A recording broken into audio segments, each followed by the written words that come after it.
Welcome back to Ravens Today. I'm your host, Connor Gioffreda, giving you all the latest updates on anything and all things Ravens. Make sure to hit that subscribe button, like the video. Let's dive into the latest. So, first round interviews are done. Rob Saleh, 49ers defensive coordinator, it was the last one that we interviewed on Sunday. I mean, after that disaster of a performance by the 49ers to the Seahawks, Seahawks got there. Just got the belt out and whipped the 49ers, if you did not watch that game. So pretty sure that Seahawks are most likely going to be the ones going to the Super Bowl. And it should have been you, Mike. It should have been you that should have been the Ravens head coach. But anyway. So first round interviews are done. This means that we are probably going to hit the second, round of interviews where guys actually come in. Probably close to the Super Bowl or just right after. So we are probably going to have a new head coach sometime before the draft and after the Super Bowl. This gives that new coach plenty of time to be able to go pick a coaching staff, pick all the assistant staff, everything. This gives them time before the rookie OTAs, which very much, in favor for right now. That we just get a coach before any of all that, let them get settled, let them, get the flow of things. Right now, Kubiak is my favorite, especially, again, after the Seahawks destroyed the 49ers. How could you not just say, wow, hand him a bag, and say, listen, Ravens head coach, pending the Seahawks do win the Super Bowl, Kubiak is probably the hottest, coordinator right now looking for getting the interviewed for head coaching positions. I want him to be on the Ravens. Let's go. That game sold me. Come on, Kubiak, you want to be a Raven, man. You want to lead the Ravens to the Super Bowl because again, our team isn't in rebuild. Seahawks kind of were last year, if you don't remember. Maybe yes, they have JSN. But Tyler Lockett left. DK Metcalf went to the Steelers. Geno Smith was quarterback. And they still made the playoffs. Now they have Sam Darnold, and look what they're about to do. Go to the NFC Championship second year under Mike McDonald. Should have been you, Mike. Anyway, this is a perfect example of why the Ravens need to go all out aggressive for Kubiak. So, first round interviews are done. My coaching, pick is already picked, but I still got to wait and see what, the Ravens decide to do in terms of who they want to bring back for a second round. But again, we'll probably see a lot more updates at some point in the next couple of weeks as the Super Bowl approaches. All right, moving on to another priority here. Keeping Tyler Huntley must be a priority for the Ravens. Mind you, he was signed to a one-year deal off the practice squad. He was on the Browns for the first half of the season.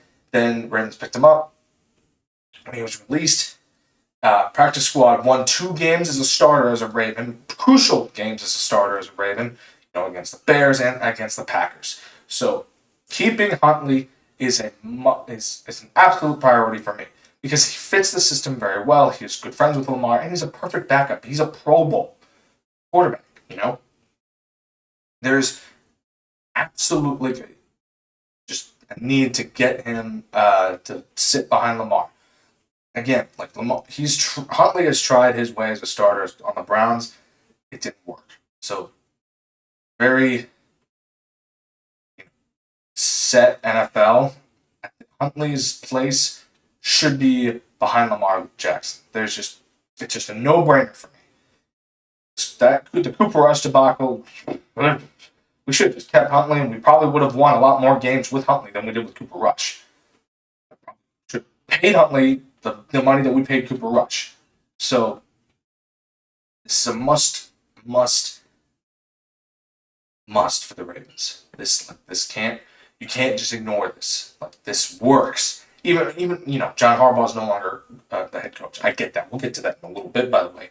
But it doesn't matter. Huntley knows the guys.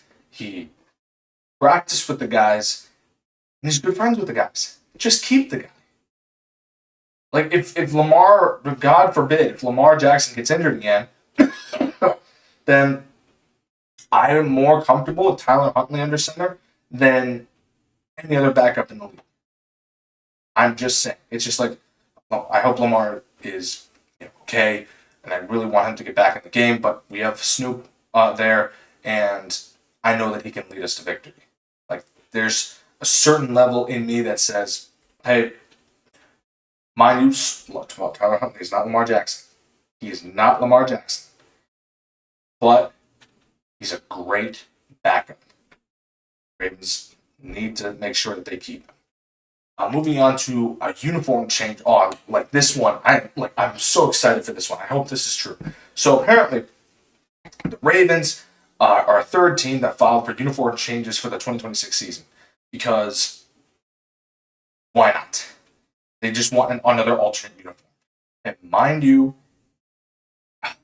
if this is true, the Ravens' alternative uniform that they're looking to put onto a official NFL game is their practice squad uniforms.